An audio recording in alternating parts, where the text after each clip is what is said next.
Well, that's the thing.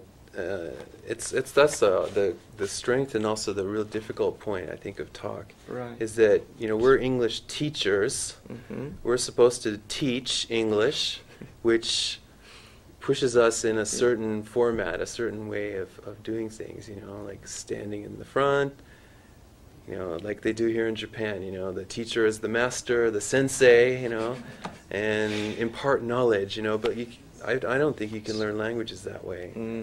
I see myself as a facilitator. I view that role in terms of what I described earlier, showing the students what they should do. I then will wander around the class, listen to students. If I hear, perhaps the students continually practicing something that may be incorrect and non-communicative, I will jot that down, and near the end of the class, as a form of consolidation, I might introduce, some issues, not pointing out any student per se, but pointing out some issues that that perhaps could be worked on. And since the students have been trying to use those things already in the class, it might be intrinsically motivating, because it's like, oh yeah, this has something to do with what I'm talking about, and perhaps they remember it. As a facilitator, I think that's what I do: help and guide.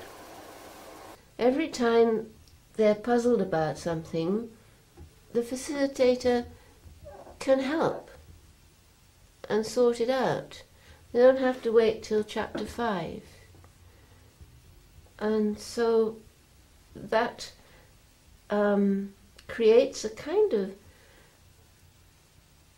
bond of trust, which is very rewarding for the facilitator.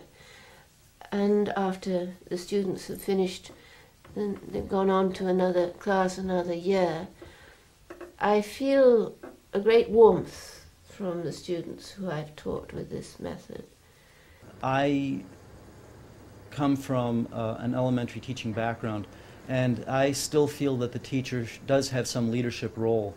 The teacher should bring certain knowledge, certain expertise into the classroom, and it's the teacher's responsibility to use this knowledge and to use this expertise. And this expertise can range from simply being a native speaker to having insights into education and into learning itself. And I think in this respect, I think the role as a facilitator is fine.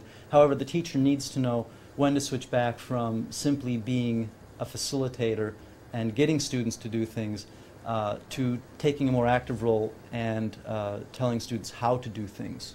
That's one big benefit of talk. You get to know them more on a one-to-one level. And I found that when I'm walking around answering questions and being a problem-solving resource for them, I'm not only that, but I'm talking to them one-to-one. And as often as not, sometimes I will answer their questions. Often I will get in a conversation with somebody. Exactly. The students have expectations of what they want in a teacher, and certainly in Japan, that the teacher authority, teacher, sensei, seito kind of relationship, right? So their expectations are different too when they come into the classroom, and it's how we've been taught as well. So to change that role it's not comfortable for most people. Right. We have to start doing this. We have to facilitate. We have to learn how to do it by doing it. And most of us really are also, in a sense, indoctrinated by a certain kind of educational system, the industrial education system, where all the students are put on the bus and sent to one central place of learning. So we've all been shaped by a certain system of learning, and I think that this system helps those of us who are trained in that way to go beyond that.